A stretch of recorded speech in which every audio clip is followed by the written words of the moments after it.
transference of Sabazios to the Roman world appears to have been mediated in large part through the Pergamon dynasty in the 3rd century BCE. The natural syncretic approach of Greek religion blurred distinctions. Strabo, for example, in the 1st century, linked Sabazios with Zagreus among Phrygian ministers in attendance of the sacred rites of Rhea and Dionysus.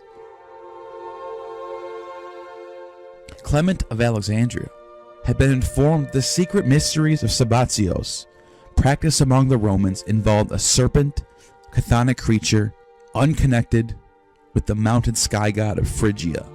God in the bosom is a countersign of the mysteries of Sabazios to the adepts. This is a snake passed through the bosom of the initiates. In the Byzantine Greek Encyclopedia in the 10th century of the Common Era states, Sabazios is the same as Dionysus. He acquired this form of address from the rite pertaining to him, for the barbarians call the Bacchic cry Sabazian. Hence, some of the Greeks too follow suit and cry Sabasmos. Thereby, Dionysus becomes Sabazios. They also used to call Saboi these places that had been dedicated to him and the Bacchans.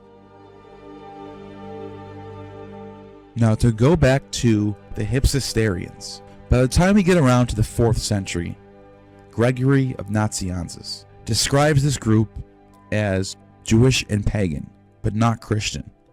Gregory's description of this cult occurs in his eulogy for his own father, who was a Hypsistarian before he converted to Christianity, which means this cult may have formed as the native Cappadocian cult of Zeus Sabazios, integrated with the cult of Jahve Sabaoth, practiced by the numerous and intellectually predominant Jewish colonies and associations of strict monotheists who fraternized with the Jews, but also considered themselves free from the law of Moses.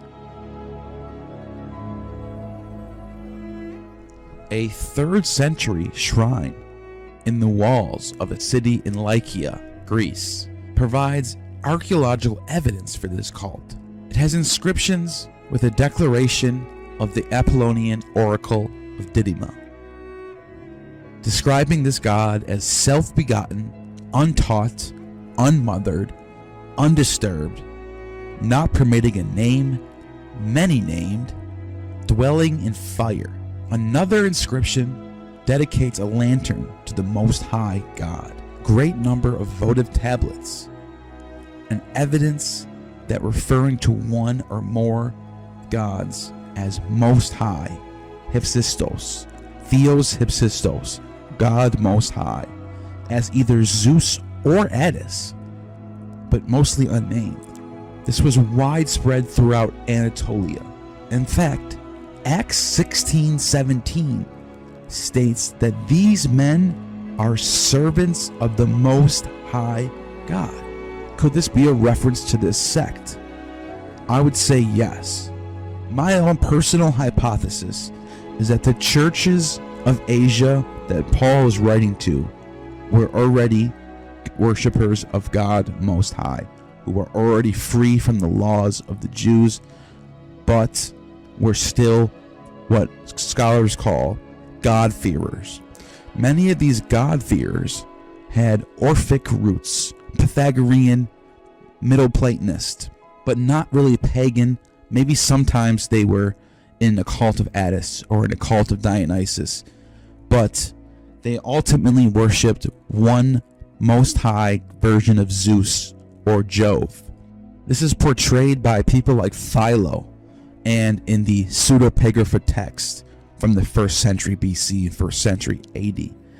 We see the use of this term Hypsistos all throughout the Septuagint, which translates in the Hebrew as El Elyon. This term occurs more than 50 times for a substitution of the Tetragrammaton in the Septuagint.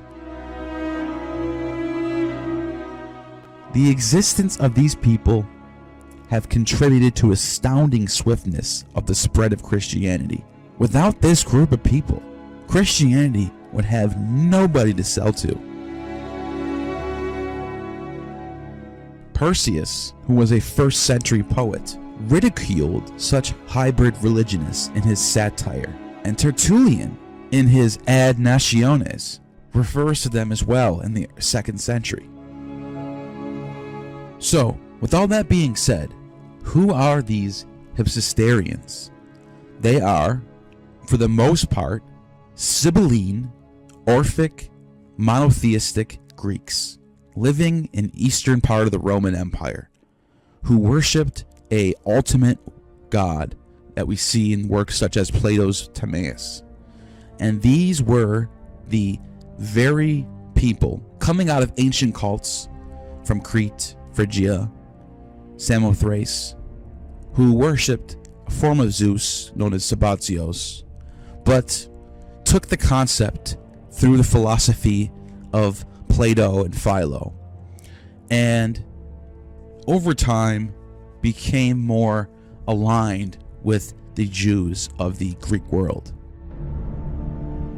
My thoughts are these monotheistic groups are not new to Christianity or Judaism, but were very, very common throughout the empire.